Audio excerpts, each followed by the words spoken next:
Welcome back to my channel, Bake Cuisine.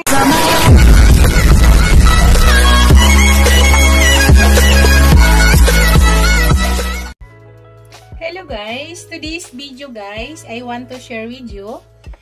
Magluto tayo ng bangus guys, na bunlis.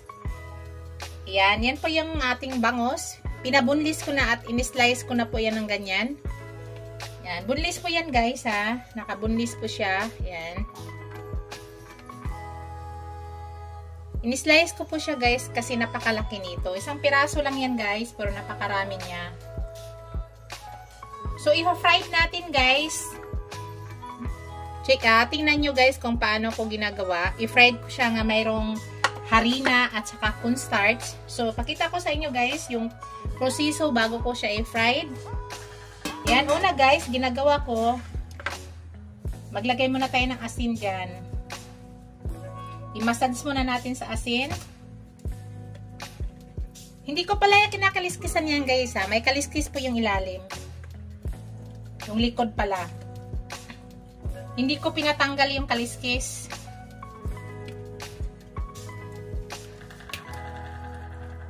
So, yan po yung una natin. Kailangan i-massage lang po natin. Massage ng maigi.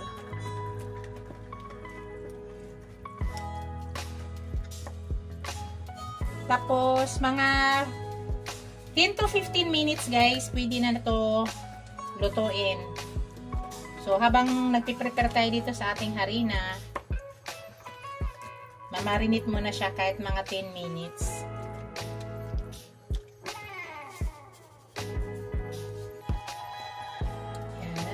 Tapos guys, ang version ko is spicy. Kaya maglagay po ako ng manghang. Spicy powder. Wala pong kakain na iba guys. Dalawa lang po kami ng aking anak na babae. So, pwede kami maglagay ng spicy. Wala po ang bata dito.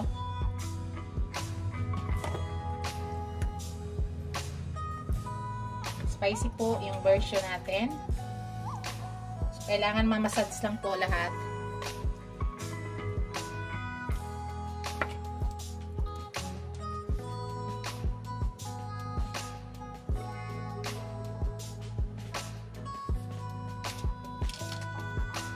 Pagkatapos guys, maglagay tayo ng ano guys,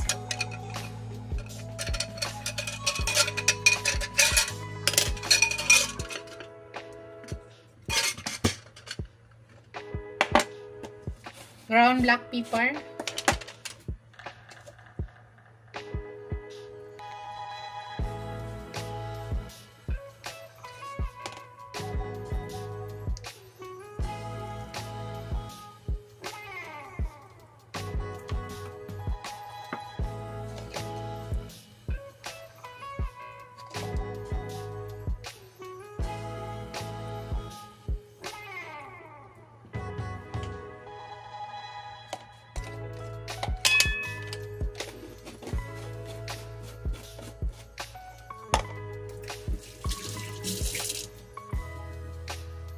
Yan na yan guys. So, set aside muna natin.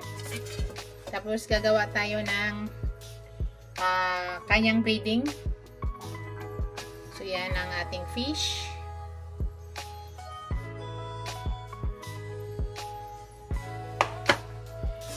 Sa paggawa ng breading guys,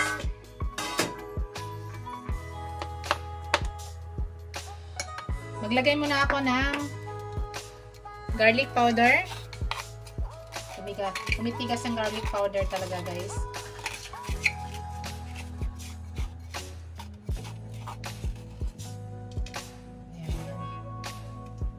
Isang scoop na maliit garlic powder. Kailangan lang talaga may sara maigi. Marami akong garlic powder guys eh. Marami ako dyang stock. Dala yan ng aking asawa. Tapos maglagay tayo ng flour.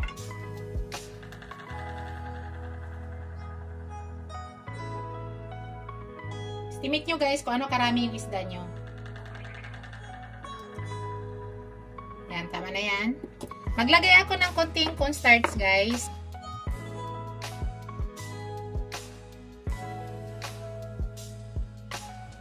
para maging crispy po yung ating fish. Spicy powder.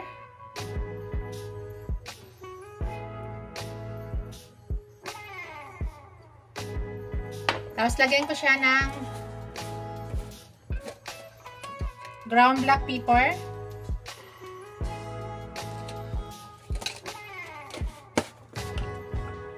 Tapos konting salt.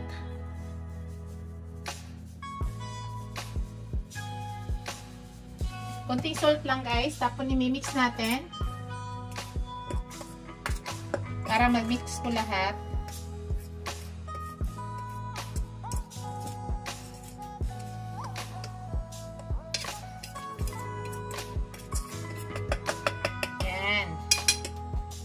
Tapos guys, i-cook na natin dito sa ating harina ang ating fish. So ganyan lang guys.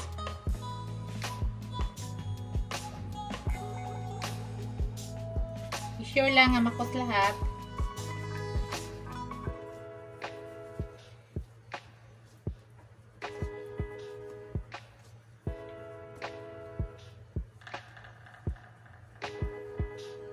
Mas maganda guys, pag gumawa kayo ng ganito, yung iyong bangos ay naka-ano guys, naka 100% boneless.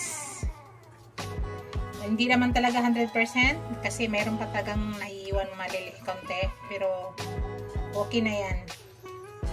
Tapos itaktak lang nyo guys para yung extra harina matanggal. So yan, isit aside lang. Yung cornstarch guys, nalagay tayo ng cornstarch, nakakatulong po yan para mag crispy yung ating fish. I-sure nyo lang na cook nyo lahat. Tapos yung extra harina, pagpag nyo.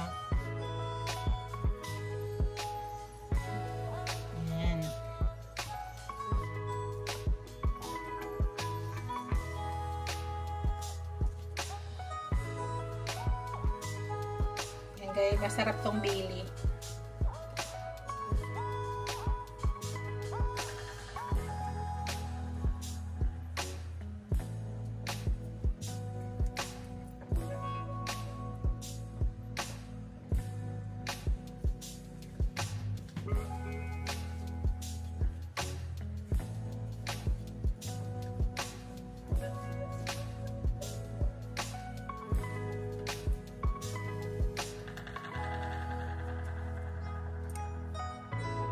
Yan guys, i-set aside muna natin mga 10 to 15 minutes guys bago natin i-fry yan. So, i-rest muna po natin saglit para mag-absorb yung lasa. Pakita ko sa inyo mamaya guys pag i-fry na po natin. So, pahinga muna natin. Ito guys, i-set aside ko to kasi sayang. Gagamitin ko to sa sunod. Hello guys, nagpainit na ako ng pan guys. Mag-umpisa na po tayo sa pagluto. Naglagay na po ako ng oil guys.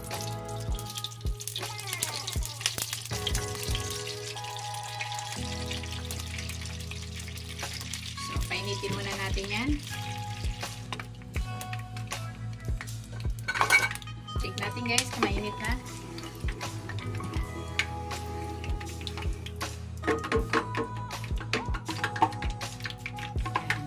Init na guys, ilagay na natin yung ating fish.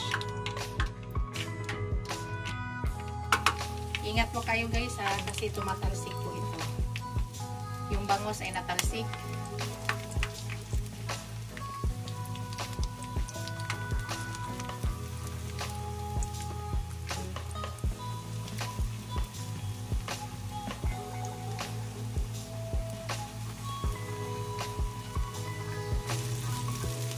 Baliktarin natin guys. Pero mamaya baliktarin ko pa siya ulit ha.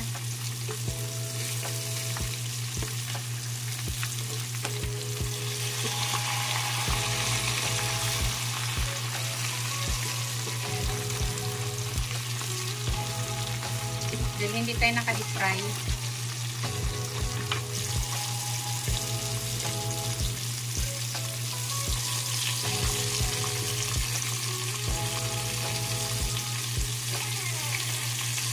Baliktarin ko siya ulit guys ha.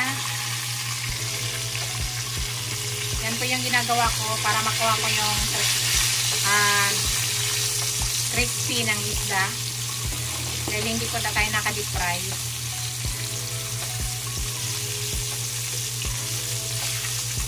So, tingnan nyo na guys, ang ganda na.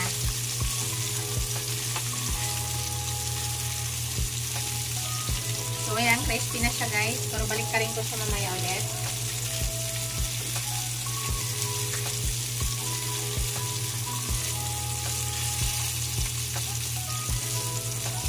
Ayaw ko nga masyado tuyo yung isda guys ha. Gusto ko yung juicy pa yung ilalim. Yan po yung gusto ko sa fried ng fish. Gusto ko medyo juicy pa yung ilalim. Ayaw ko ng overcook.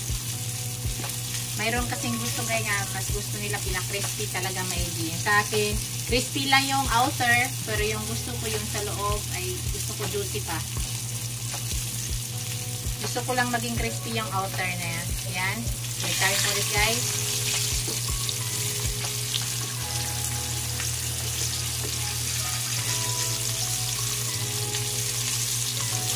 So, nakita nyo guys, oh, napaka-crispy na niya. Isang baliktad yan, okay na yan.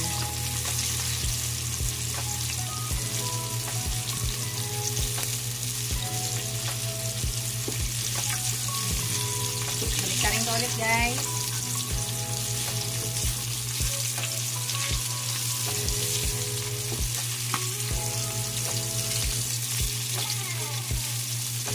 Malapit ko na siya kunin guys ha.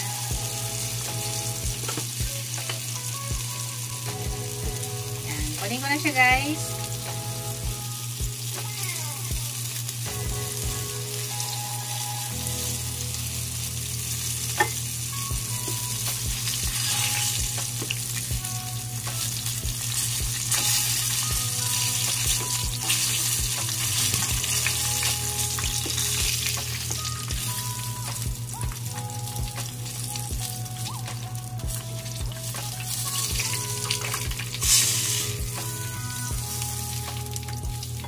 Ilagay natin yung iba guys.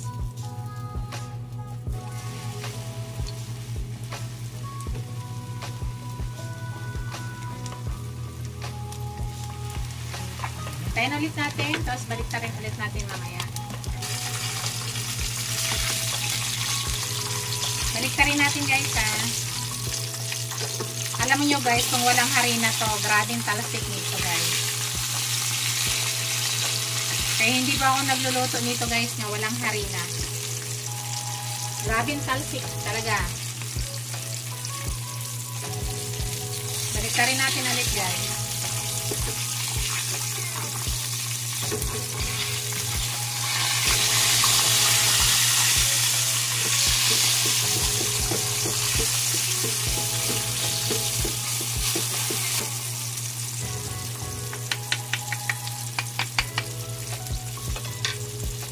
Shoutout pala sa aking mga channel members at sa aking bagong members na si Filipino TV. Thank you so much sis. Thank you sa aking new member, Filipino TV. Thank you sis. Thank you so much. Shoutout din sa aking mga subscribers, viewers, super chatters, silent viewers. Maraming salamat guys sa walang sawang suporta nyo sa aking channel. Maraming salamat guys. Ay, pwede na yun guys. Tatanggalin na natin.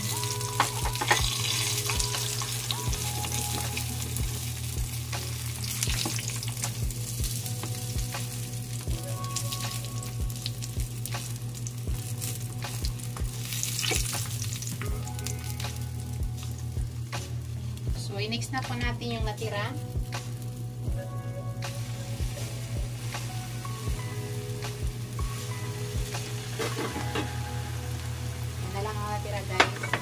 Ilagay ko yung aking kamatis guys ha.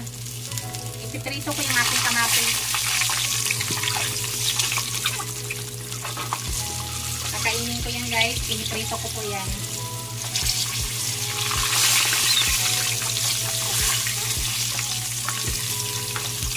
Yan, ikutin natin guys.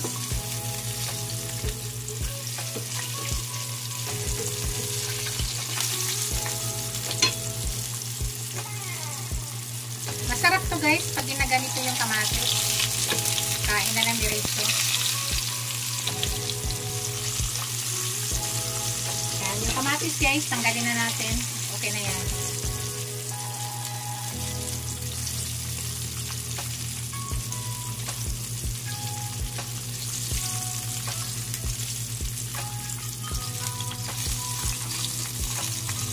Guys, patay na natin yung apoy. At tanggalin na po natin.